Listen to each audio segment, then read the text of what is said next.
Yo, what's going on? It is May 17th, another Friday upon us, and it's been a very, very, very interesting week. I know when we last talked, it was the day that they had just released PPI. We were debating what was going to happen with CPI. I anticipated it to possibly be higher because we've seen nothing but inflation going up. Different reading came out, not that much different, but it had quite a different effect than what we anticipated. But the big talk today is U.S. savings rates versus I'm going to dim this thing out, so we're not dealing with that. U.S. savings rates versus credit card debt. So right around pandemic, right? People shut down. People have to be just kind of locked in their place. They weren't spending money. Savings rate went up significantly. U.S. savings rate was through the roof. Since then, opened back up, and people going out doing things, experiencing life again. They didn't have the stimulus checks. Credit card debt started to go up. Savings started to go down. Now savings is depleted in a significant way for people across the board. But credit card debt is through the roof. What's really interesting about the credit card debt, I was looking at an article on the New York Federal Reserve Bank of New York's website. Let's take a look at this, guys. This is kind of a very, very interesting thing to consider what's happening out there. This is because of what we talked about before with respect to inflation. And what's driving inflation is people spending so damn much money. But look at this. When you look at this chart, let me explain the chart here. So people use 0 to 20% of their credit cards availability. So if you have $10,000 available, if you use 2,000 or less of that 10,000, look at where their delinquencies are sitting. They're not hardly any delinquencies at all. People use 20 to 60% of their availability. You can see the delinquency situation here, just maybe a little tiny bump, not bad.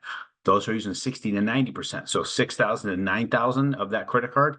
Look at this. They got a little bit of a bump up. But people using near 90 to 100% of their availability. Look here. Look at that big bump there. Look at how that delinquency is happening. People are not able to make those bills. So the more you're using, the greater chance of your inability to make the payment. So think about that. So when you're looking at credit scores, part of the things that weighs heavily on a credit score is utilization of available credit. If you're using more than 30% of your available credit, they're going to hit you with a little bit of a negative impact on your credit score. Keep it at 30% or below.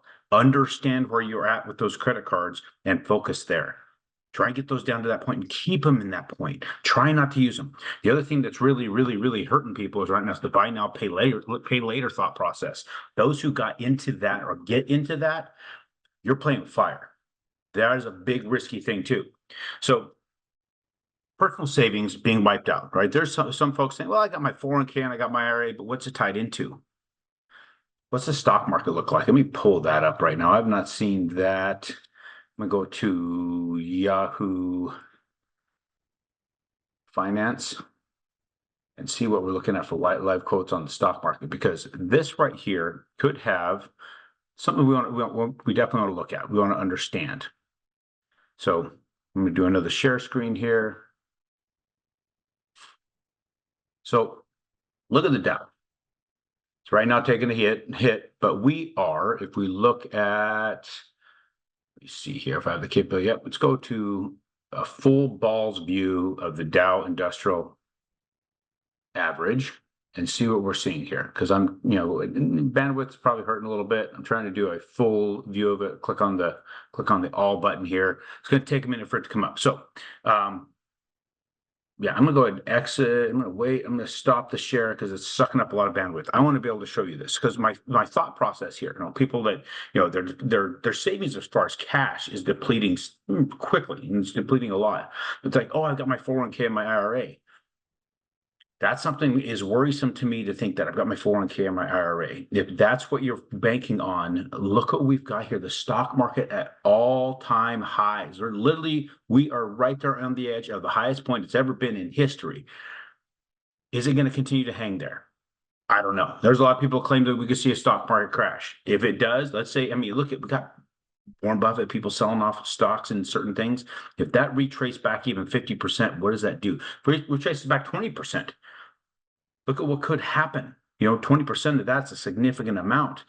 If that happened, or even we don't know to what extent, what's going to happen to your 401k or IRA? Do you really have savings? Do you really have the ability to get into that, especially with inflation doing its doing, cost of living is going what it's going, and if that money that you put in there evaporated, or a large chunk of it evaporated, what's happening there? get control of your expenses. If that's something you're having a hard time with, you really got to take a look at it, start figuring out ways to start analyzing it, keeping within some sort of form of budget. That's a big worry for anybody. And I want you to just start looking at it now before any of these things, large events, start to happen. Now let's look at our bond market, what happened this last week. So we had that flip-flop, that interesting flip with respect to the PPI coming out the day before the CPI. Very, very interesting thing. Doesn't usually happen that way. This was the April CPI, right? We had PPI after it, but we had the big, ugly move from the CPI being negative. Hardcore hit to us. We completely traced almost the entire channel in one move.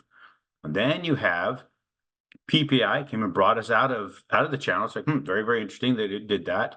And then we have the CPI that pushed us way out of the channel, but immediately turned around and came back down, right? And then today we're back down. We're heading right back into the channel. Now that we're below this moving average was thought to be possibly our savior, right? It was going to bump off this moving average, maybe track it downward, but that's not what I believe is going to happen. I personally believe we got this blip, we're going to go back down. It could be mirroring this blip right here, right? Had the up, had the down, had a gap down, and then we rode this down. So I believe we could be going right back into that channel. We had a quick little, hey, great little bump up improvement as far as rates concerned. Was it a massive improvement? Not a ton. It was big, but we didn't see the pricing movement that one would have thought in rates because of that move, just because of there was some risk of one, we're hitting this ceiling here. Traders, when you're looking at price action, we've got, you look back here with all these candles showing, oh, this is a resistance point. This is where people have their buy orders in. Okay, this is a resistance point. It hit that, and that was where it stopped. Got the sell off, right? So now we got the sell off again. We might continue into that, and I believe we're going to go back into this channel and continue to work our way back down. I'll keep tracking that, but that's what I believe we're going to do. It was a nice little reprieve, though, for those that may have been floating at that point, because it was a hardcore dice roll on that. I am one who is thinking, with respect to the future is concerned, get control of what you've got going on in your world. Focus on what capital you've got. How are you using it? Don't get yourself over leveraged. See where look at your credit cards. Look where money's going out. Look what you're doing, recurring things. Look at subscriptions you've got. You can go, there's apps all over the place that you can look at your subscription. Lean that stuff up. If you don't need it, lean it up now. Lean up the things you don't need now before things get a little bit crazy, because I think we might be on the cusp in the near future. Appreciate you guys. I'll be back around on Tuesday.